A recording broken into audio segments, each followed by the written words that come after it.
आज की ये खबर सिर्फ एक व्यक्ति या एक देश की नहीं है, बल्कि अमेरिका, इजराइल, यूएई, रूस और पूरी वैश्विक राजनीति की उस अंधेरी परत को उजागर कर रही है जहां सत्ता, खुफिया एजेंसियां, अरबों डॉलर और अपराध एक दूसरे से गुंदे हुए नजर आ रहे हैं। अमेरिकी न्याय विभाग द्वारा जारी किए गए एप्स्टीन फाइल्स में शामिल 2020 की एक एफबीआई मेमो ने ऐसे सनसनीखेज आरोप सामने रखे हैं जिन्होंने वॉशिंगटन से लेकर तेल अवीव और अबू धाबी तक हलचल मचा दी है। इस दस्तावेज के मुताबिक कुख्यात अरबपति और अपराधी जेफरी एप्स्टीन को एक जासूस के तौर पर ट्रेनिंग दी गई थी और ये ट्रेनिंग कथित तौर पर इजराइल के पूर्व प्रधानमंत्री एहूद बाराक के अधीन हुई थी। ये एफबीआई दस्तावेज एक कॉन्फिडेंशियल ह्यूमन सोर्स यानी गुप्त मुखबिर की रिपोर्ट पर आधारित है, जिसे अमेरिकी एजेंसी ने संवेदनशील और गोपनीय करार दिया था।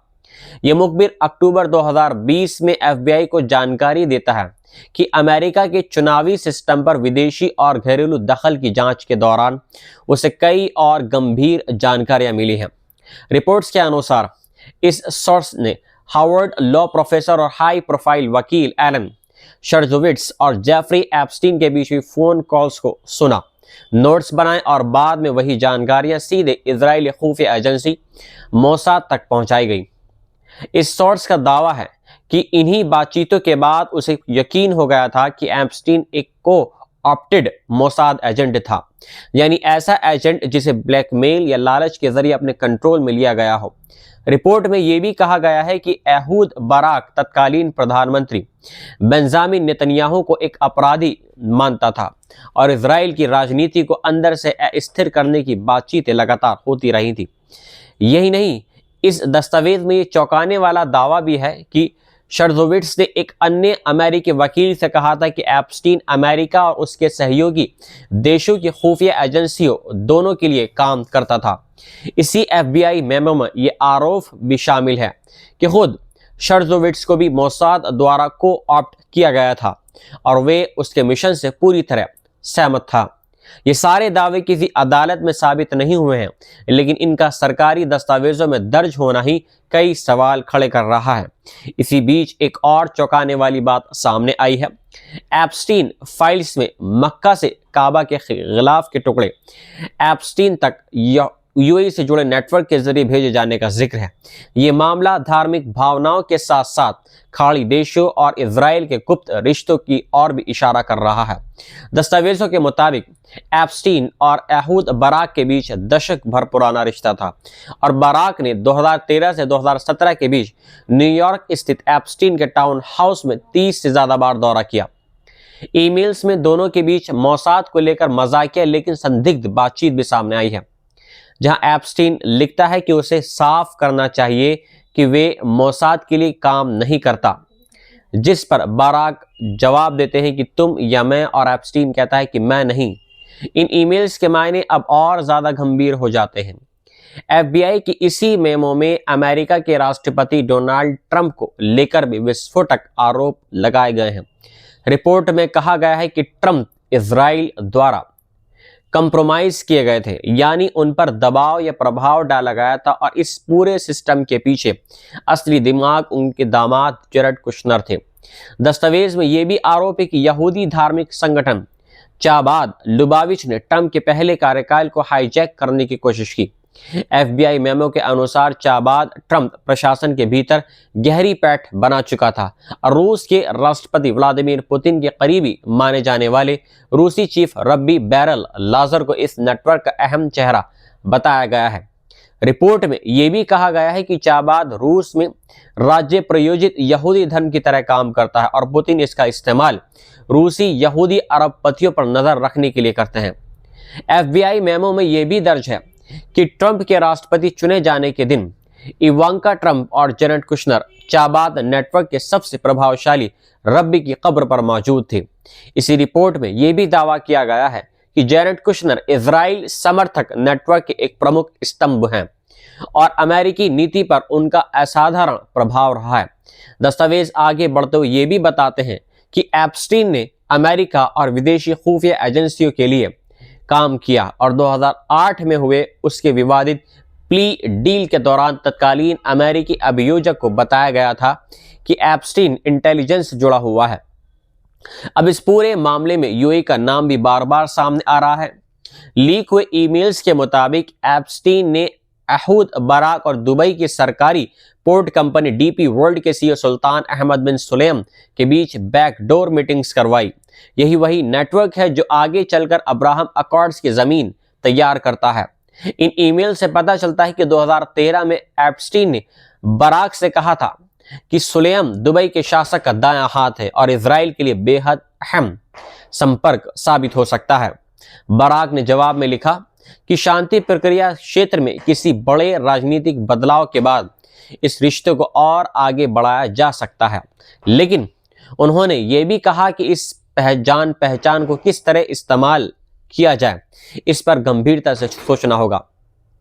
यही नहीं, एप्स्टीन ने सुलेम को अपनी निजी कैरेबियन द्वीप पर भी मेजबानी दी, जहां पहले से ही कुछ और अपराध हो चुके थे।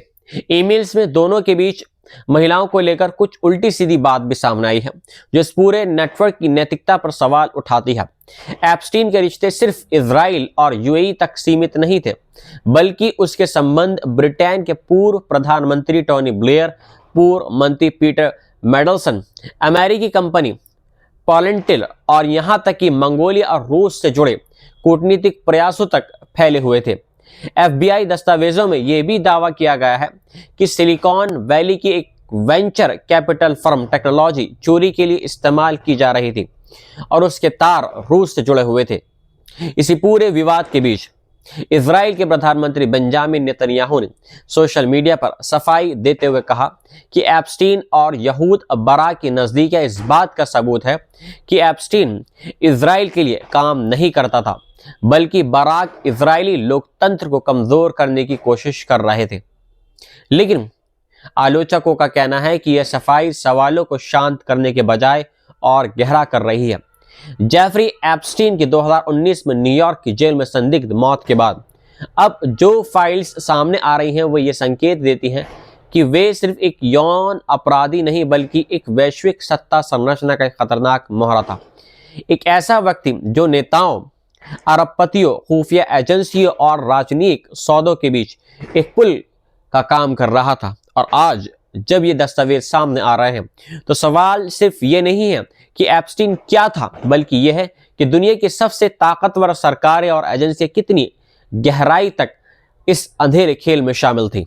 डील के दौरान तत्कालीन अमेरिकी अभियोजक को बताया गया था कि एप्स्टीन इंटेलिजेंस से जुड़ा हुआ है। अब इस पूरे मामले में यूएई का नाम भी बार बार सामने आ रहा है। लीक हुए ईमेल्स के मुताबिक एप्स्टीन ने अहूद बराक और दुबई की सरकारी पोर्ट कंपनी डीपी वर्ल्ड के सीईओ सुल्तान अहमद बिन सुलेम के बीच बैकडोर मीटिंग्स करवाई। यही वही नेटवर्क है जो आगे चलकर अब्राहम अकॉर्ड्स की जमीन तैयार करता है। इन ईमेल से पता चलता है कि 2013 में एप्स्टीन ने बराक से कहा था कि सुलेम दुबई के शासक का दायां हाथ है और इजराइल के लिए बेहद अहम संपर्क साबित हो सकता है। बराक ने जवाब में लिखा कि शांति प्रक्रिया क्षेत्र में किसी बड़े राजनीतिक बदलाव के बाद इस रिश्ते को और आगे बढ़ाया जा सकता है, लेकिन उन्होंने ये भी कहा कि इस पहचान को किस तरह इस्तेमाल किया जाए इस पर गंभीरता से सोचना होगा। यही नहीं, एप्स्टीन ने सुलेम को अपनी निजी कैरेबियन द्वीप पर भी मेजबानी दी, जहां पहले से ही कुछ और अपराध हो चुके थे। ईमेल्स में दोनों के बीच महिलाओं को लेकर कुछ उल्टी सीधी बात भी सामने आई है, जो इस पूरे नेटवर्क की नैतिकता पर सवाल उठाती है। एप्स्टीन के रिश्ते सिर्फ इजराइल और यूएई तक सीमित नहीं थे, बल्कि उसके संबंध ब्रिटेन के पूर्व प्रधानमंत्री टोनी ब्लेयर, पूर्व मंत्री पीटर मेडल्सन, अमेरिकी कंपनी पॉलेंटिल और यहां तक कि मंगोलिया और रूस से जुड़े कूटनीतिक प्रयासों तक फैले हुए थे। एफबीआई दस्तावेजों में यह भी दावा किया गया है कि सिलिकॉन वैली की एक वेंचर कैपिटल फर्म टेक्नोलॉजी चोरी के लिए इस्तेमाल की जा रही थी और उसके तार रूस से जुड़े हुए थे।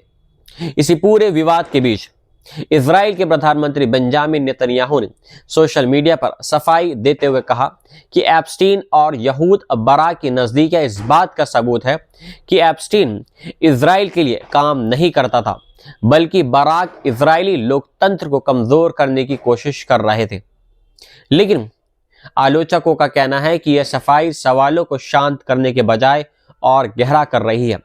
जेफरी एप्स्टीन की 2019 में न्यूयॉर्क की जेल में संदिग्ध मौत के बाद अब जो फाइल्स सामने आ रही हैं वो ये संकेत देती हैं कि वे सिर्फ एक यौन अपराधी नहीं बल्कि एक वैश्विक सत्ता संरचना का एक खतरनाक मोहरा था।